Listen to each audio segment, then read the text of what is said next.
Hello साथियों, नमस्कार। मैं पारस कुमार आपका स्वागत करता हूं आपके अपने channel exam sir GK track में।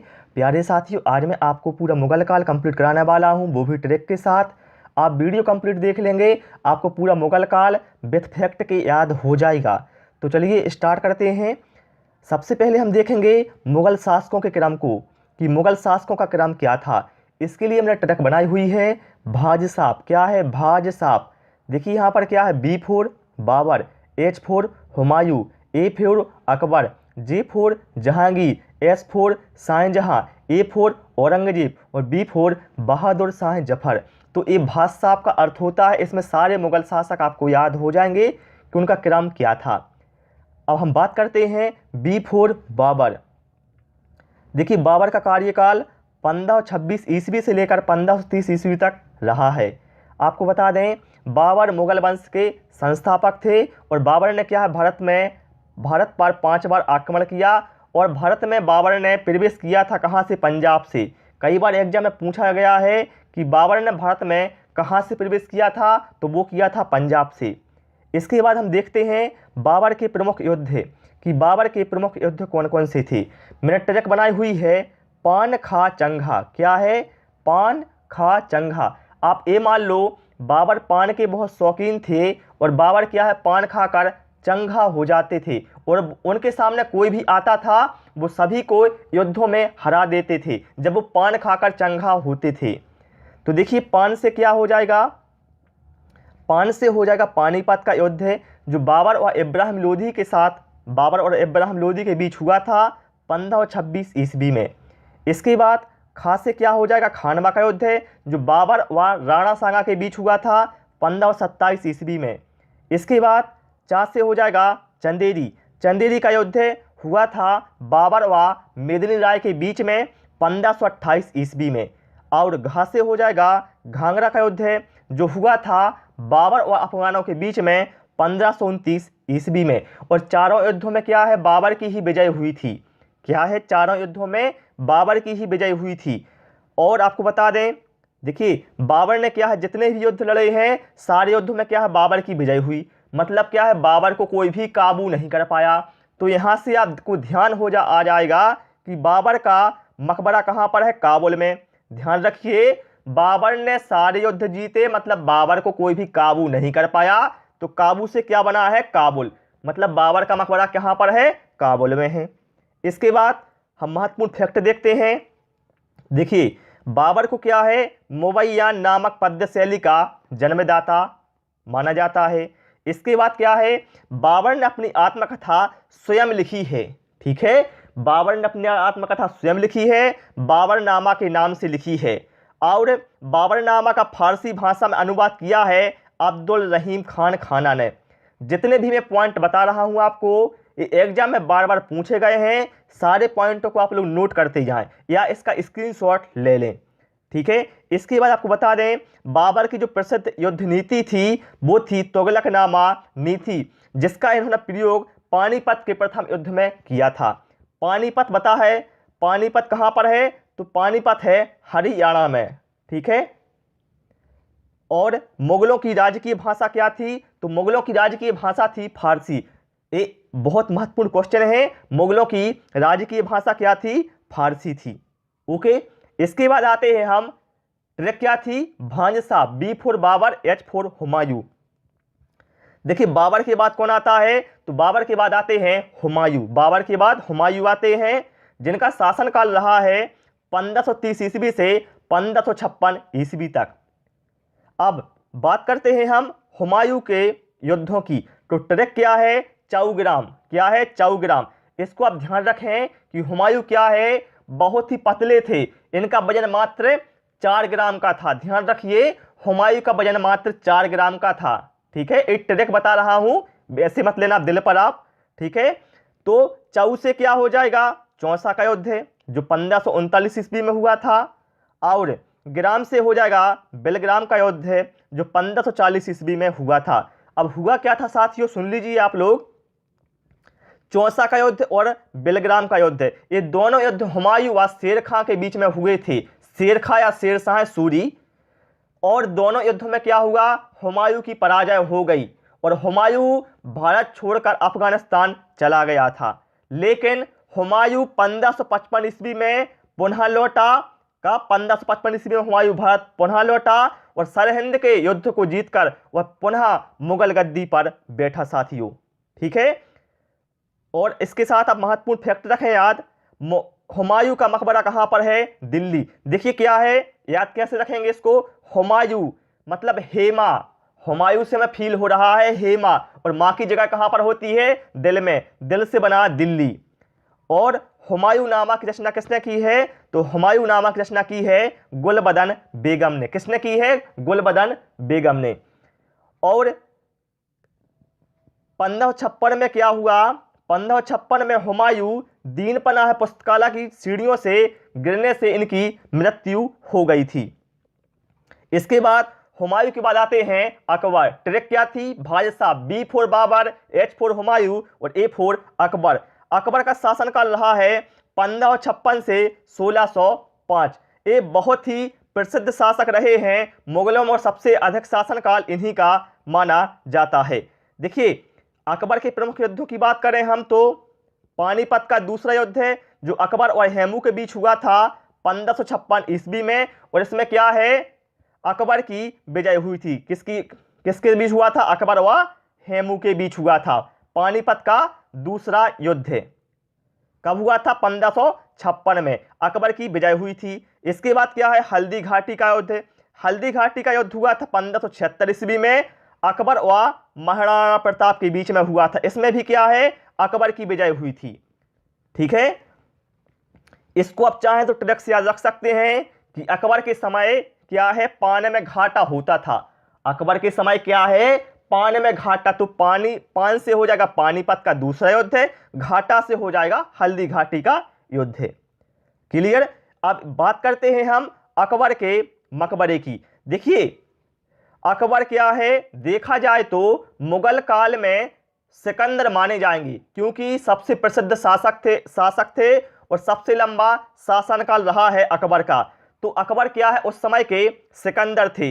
तो यही समय ट्रैक बन जाएगी कि अकबर का मकबरा कहां पर है? वो है सिकंदराबाद में। ठीक है साथियों, अब बात करते हैं हम अकबर के नवरत्न कौन कौन से थे। तो ट्रैक बनाई हुई है मैंने इसके लिए। बेट बेट MMH। क्या है? बेट बेट MMH। B4 Birbal, A4 Abul फजल, T4 टोडरमल। क्या हो गया? बेट हो गया। अब दूसरा बेट देखिए, B4 भगवान दास, A4 अब्दुल रहीम खान खाना, T4 तानसेन। बेट बेट MMH। M4 मानसिंह, M4 मुल्ला दो प्याजा, H4 हकीम हुकाम। क्लियर? तो ये होगा अकबर के नौ रत्न। इसके बाद साथियों हम अकबर से संबंधित महत्वपूर्ण फैक्ट देख लेते हैं। देखिए अकबर के शासनकाल को हिंदी साहित्य का स्वर्णकाल कहा जाता है। मोस्ट इंपोर्टेंट ध्यान रखिए, अकबर के शासनकाल को हिंदी साहित्य का स्वर्णकाल कहा जाता है। और क्या है? अकबर मुगल वंश के सबसे प्रसिद्ध शासक थे, मैं आपको बता चुका हूं। और अकबर ने क्या है? मनसबदारी प्रथा की शुरुआत की थी। एग्जाम में पूछा गया है कि किस मुगल शासक ने मनसबदारी प्रथा की शुरुआत की थी? तो वो की थी अकबर ने। इसके बाद क्या है? अकबर ने क्या है? जजिया कर को समाप्त कर दिया था। और अनुवाद विभाग की स्थापना किसने की थी? तो अनुवाद विभाग की स्थापना भी अकबर ने की थी। और सुन लीजिए आप लोग, अकबर ने क्या है? दीन ए इलाही धर्म की शुरुआत की। अकबर ने क्या है? दीन ए इलाही धर्म की शुरुआत की थी। और गुजरात विजय के उपलक्ष्य में इन्होंने बुलंद दरवाजे का निर्माण कराया था। जो भी मैं आपको फैक्ट बताता जा रहा हूं साथियों, कॉपी में नोट करते जाएं। इसके बाद दीन ए इलाही धर्म स्वीकार करने वाला पहला और अंतिम हिंदू शासक कौन था? कई बार एग्जाम में पूछा गया है, तो ध्यान रखिए, दीन ए इलाही धर्म स्वीकार करने वाला पहला व अंतिम हिंदू शासक कौन था? तो वो था बीरबल। कौन था? बीरबल, जो कि अकबर के नौरत्नों में से एक थे। क्लियर? अब ट्रिक क्या थी हमारी भाई साहब? B4 Babar, H4 Humayun, A4 Akbar. Akbar के बाद क्या था? J4 जहांगीर। जहांगीर का शासनकाल रहा है साथियों 1605 से 1527 ईस्वी में। ठीक है, और जहांगीर के शासनकाल को चित्रकला का स्वर्ण युग कहा जाता है। क्या है? जहांगीर के शासनकाल को चित्रकला का स्वर्ण युग कहा जाता है। जहांगीर का मकबरा कहां पर है? देखिए ट्रैक क्या है, जहांगीर, जहांगीरे वहीं लहूलुहान। क्या है? जहांगीरे वहीं लहूलुहान। लहूलुहान से हो जाएगा लाहौर, मतलब जहांगीर का मकबरा कहां पर है? लाहौर में है। और जहांगीर के समय, ध्यान रखिए आप लोग, जहांगीर के समय दो प्रसिद्ध चित्रकार रहे हैं, उस्ताद मंसूर और बिशनदास। उस्ताद मंसूर जो कि पशु पक्षियों के चित्र के लिए बहुत फेमस थे, वो बिल्कुल हूबहू उसी टाइप के चित्र बना देते थे। और बिशनदास की बात करें तो उन्होंने नूरजहां का पोर्ट्रेट बनाया था। किसने? नूरजहां का पोर्ट्रेट बना हुआ था बिशनदास ने। ठीक है। और इसके साथ ध्यान रखिए आप लोग, जहांगीर या सलीम को क्यों याद किया जाता है? तो ध्यान रखिए, जहांगीर या सलीम को याद किया जाता है न्याय के लिए। किसके लिए? न्याय के लिए इन्हें याद किया जाता है। और जहांगीर ऐसा मुगल शासक था जिसने पहली बार रक्षाबंधन का त्योहार मनाया था। एग्जाम में आता है कि पहली बार रक्षाबंधन का त्योहार किस मुगल शासक ने मनाया था? तो ध्यान रखिए, जहांगीर ही पहले मुगल शासक थे जिन्होंने रक्षाबंधन का त्योहार मनाया था पहली बार। इसके बाद हम देखते हैं S4 शाहजहां। S4 क्या था? शाहजहां। शाहजहां का शासनकाल रहा है 1627 से 1657 ईस्वी तक। और शाहजहां के शासनकाल को स्थापत्य कला का स्वर्ण युग, क्या है? शाहजहां के शासनकाल को स्थापत्य कला का स्वर्ण युग या निर्माण कला का स्वर्ण युग कहा जाता है। ठीक है। चलिए अब हम महत्वपूर्ण फैक्ट देखते हैं इनसे संबंधित। क्या है? देखिए शाहजहां के शासनकाल में जो महत्वपूर्ण निर्माण हुए हैं हम वो देख लेते हैं, क्योंकि यहां से क्वेश्चन एग्जाम में आते हैं कि शाहजहां के शासनकाल में बताइए आप लोग इनमें से किसका निर्माण हुआ है। तो इसके लिए मैंने ट्रैक बनाई हुई है, बहुत ही फनी ट्रैक है। क्या है? रेशमा जाति मयूर दीवाने। देखिए रेशमा नाम की लड़की है, वो जब अपने घर से कहीं जाती है तो क्या है? मयूर उसे देखकर दीवाने हो जाते हैं। ठीक है, ध्यान रखिए, रेशमा जाति मयूर दीवाने। देखिए ट्रैक कैसे काम करेगी। रे से हो जाएगा रेशमा बाग, सा से हो जाएगा शाहजहां बाग, मां से हो जाएगा मोती मस्जिद। देखिए जा से क्या हो जाएगा? जा से हो जाएगा जामा मस्जिद, ता से हो जाएगा ताजमहल। क्या है? रेशमा जाति मयूर दीवाने। मयूर से क्या हो जाएगा? मयूर सिंहासन। दीवाने से हो जाएगा दीवाने खास। तो इतने जो निर्माण हैं इस शाहजहां के शासनकाल में हुए हैं। ठीक है।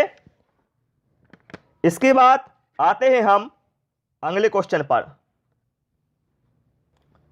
सॉरी, अभी और भी फैक्ट रह गए हैं, ध्यान रखिए। इसके साथ साथ आप लोग, मुगल साम्राज्य की राजधानी आगरा से दिल्ली स्थानांतरित किसके शासनकाल में हुई थी? तो वो हुई थी शाहजहां के शासनकाल में। ठीक है। और ताजमहल का निर्माण करने वाला वास्तुकार कौन था? तो ताजमहल का निर्माण करने वाला वास्तुकार था कौन? उस्ताद ईसा खान। ताजमहल जो कि हमारा आगरा में है, इसके मुख्य वास्तुकार कौन थे? तो ध्यान रखिए, उस्ताद ईसा खान। इसके बाद शाहजहां के बाद आते हैं औरंगजेब। औरंगजेब जो कि एक क्रूर शासक था, इसे जिंदा पीर भी कहा जाता था, बहुत ही बेकार शासक था साथियों ये। देखिए औरंगजेब का शासनकाल रहा है 1658 से 1707 तक। और औरंगजेब ने क्या है? अपने गुरु तेग बहादुर शाह की हत्या करवा दी थी। सॉरी, जो सिखों के गुरु थे तेग बहादुर शाह, इसकी इन्होंने हत्या करवा दी थी औरंगजेब ने। क्यों करवाई थी? क्योंकि यह इस्लाम स्वीकार नहीं कर रहे थे, इसलिए औरंगजेब ने इनकी हत्या करवा दी थी। और अकबर ने क्या है? जजिया कर को समाप्त कर दिया था, लेकिन औरंगजेब ने क्या है? 1679 ईस्वी में जजिया कर को पुनः लागू कर दिया। और इसके साथ साथ ध्यान रखें आप लोग, औरंगजेब ने मनोरंजन, संगीत, कला, चित्रकला पर पूर्णतः प्रतिबंध लगा दिया था। ठीक है। और साथियों औरंगजेब के बाद हम देखें तो जितने भी शासक रहे हैं वो बिल्कुल लाचार शासक थे, मतलब वो ज़्यादा शक्तिशाली नहीं थे, वो अधिक समय तक नहीं टक पाए, इसलिए वहाँ से क्वेश्चन एग्जाम में बहुत ही कम आते हैं।